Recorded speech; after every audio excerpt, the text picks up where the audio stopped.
Salut tout le monde, voici un petit vidéo pour vous montrer comment faire les mises à jour dans Red Hat Linux 9. C'est pas quelque chose de très compliqué, mais si vous débutez en Linux avec le système Red Hat Linux ou ses dérivés, des fois ça peut être sympa d'avoir des instructions pour dire comment les faire. Dans cette vidéo-là, je vais vous montrer comment les faire à partir de l'interface graphique, si vous avez une interface graphique d'installer. Je vais aussi vous montrer en ligne de commande parce que très souvent, dans mon cas du moins, j'installe très souvent mes serveurs sans interface graphique pour qu'ils soient plus légers et rapides à démarrer. Donc, je vais vous indiquer les commandes à faire pour faire la mise à jour de Red Hat Linux. Donc, voici au début, nous sommes sur ma machine qui a l'interface graphique GNOME, qui est celle par défaut pour Red Hat Linux. C'est très simple. Normalement, quand vous vous connectez à votre session, ça va afficher que des mises à jour sont disponibles. Dans mon cas, ça fait déjà quelques minutes que je suis connecté, mais si je veux voir les anciennes notifications, j'ai juste à cliquer sur l'heure ici et on voit les anciennes notifications, donc il y a 5 minutes, qui me dit que les mises à jour sont en attente et prêtes d'être installées. Si je clique dessus, ça va m'ouvrir l'outil de mise à jour et on voit qu'il y a des mises à jour pour le système d'exploitation et pour Firefox. Une autre façon d'y accéder, c'est de cliquer sur Activité, d'ouvrir la Logitech ici pour installer les logiciels. Là, c'est la première fois que je l'ouvrais ici, donc je peux faire parcourir. Ici, c'est pour installer des nouveaux logiciels disponibles pour Red Hat Linux. Ici, c'est pour voir les logiciels qui sont déjà installés. Et vous voyez l'onglet Mise à jour qui m'amène au même menu que tantôt. Donc, pour faire les mises à jour, c'est très simple. Il y a le petit bouton ici, Redémarrer et Mettre à jour. Donc, il nous dit que dans 60 secondes, il va être redémarré. Le serveur va redémarrer, mais je peux tout de suite faire redémarrer et installer.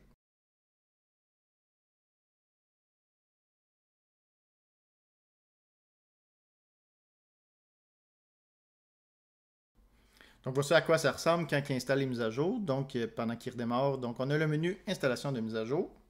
Donc, dépendamment de la vitesse de votre ordinateur et des mises à jour qui sont installées, ça devrait prendre quelques minutes à plusieurs minutes. Et la vitesse des disques durs aussi en est pour quelque chose pour la durée du temps. Si vous faites les mises à jour, si mettons vous avez Red Hat Linux station de travail et que vous faites très souvent les mises à jour, vous allez voir que ça dure que quelques minutes parce que ça va être que quelques secondes même. Mais si vous les faites 2 fois par année, c'est sûr que ça va être un petit peu plus long lorsque vous faites les mises à jour. Bien sûr aussi, si vous avez une interface graphique pour votre Linux, mais les mises à jour peuvent être des fois plus longs parce que pour que l'interface graphique fonctionne, il y a plus de librairies, il y a plus de paquets nécessaires pour faire fonctionner cette interface graphique-là. Donc, de un, il y a plus de logiciels d'installer sur votre machine et a donc un potentiel plus élevé d'avoir des mises à jour. Alors que si vous avez un petit serveur minimal, il y a moins de paquets d'installer, donc moins de probabilité d'avoir des mises à jour et c'est souvent des paquets plus légers, donc beaucoup plus rapides à mettre à jour. C'est donc pour ça que dans mon cas, les serveurs, je les installe toujours sans interface graphique. Donc, le serveur démarré, je vais choisir mon utilisateur, je vais me reconnecter. Et voilà, la session roule. Et je suis reconnecté, je peux recontinuer à travailler. La mise à jour a été faite.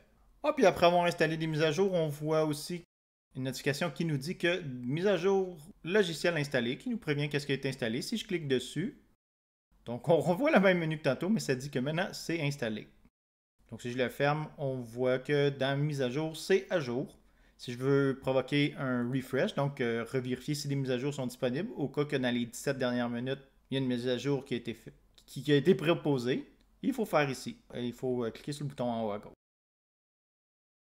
Mais là, tout est beau. On a des petits nuages, un soleil, puis un beau cercle vert pour nous dire que les mises à jour ont tous été installées et que mon système est à jour. C'est-tu pas beau tout ça? Je me déplace maintenant sur une autre machine, un serveur Red Hat Linux sans interface graphique. Donc, je vais vous montrer comment faire les mises à jour en ligne de commande. Donc, soit que vous faites les commandes directement sur le serveur, ou que vous connectez un SSH au serveur et qu'ensuite vous rentrez les commandes. Bien sûr, ces commandes-là demandent les droits d'administrateur. Donc, encore là, on a deux façons. Soit que vous utilisez sudo, donc vous vous connectez à votre utilisateur et vous faites sudo devant la commande que je vais vous montrer, ou que vous connectez avec l'utilisateur root et que vous faites la commande. Donc, dans mon cas, je vais me connecter avec l'utilisateur root. Et la commande à faire pour faire les mises à jour, c'est dnf espace update.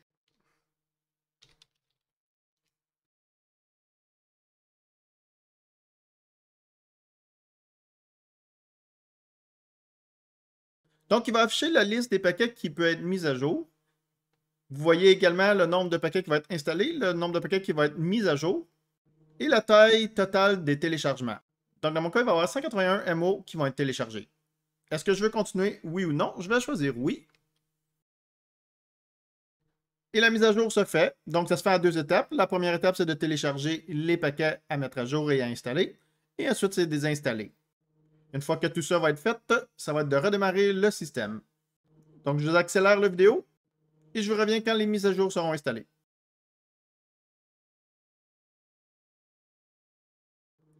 Et voilà, la mise à jour est terminée. Donc, encore une fois, on voit la liste des paquets qui ont été mis à jour, qui ont été installés. Après les mises à jour, j'aime bien redémarrer le serveur. Surtout si une nouvelle version du kernel a été installée suite à la mise à jour. Comme ça me permet de démarrer sur la nouvelle version du kernel. Ainsi que ça redémarre les services qui ont été mis à jour. Donc, pour le faire en ligne de commande, c'est avec la commande reboot.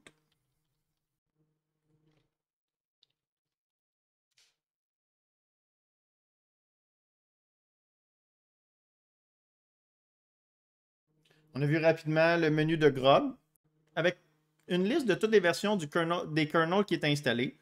Donc, normalement, c'est le dernier installé qui est sélectionné par défaut. Mais si jamais vous avez un problème avec la nouvelle version du kernel, essayez de démarrer avec une ancienne version du kernel.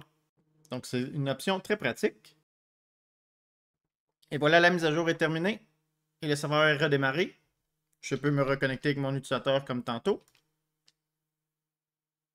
Et voilà, je suis maintenant prêt à administrer les différents trucs que j'ai à faire sur ce serveur-là. Donc, merci d'avoir écouté la vidéo. J'espère qu'elle a été utile pour vous. N'hésitez pas à écrire dans les commentaires ce que vous avez aimé et ce que vous n'avez pas aimé, histoire de pouvoir améliorer mes futures vidéos. Et moi, je vous souhaite une bonne fin de journée. Bye bye!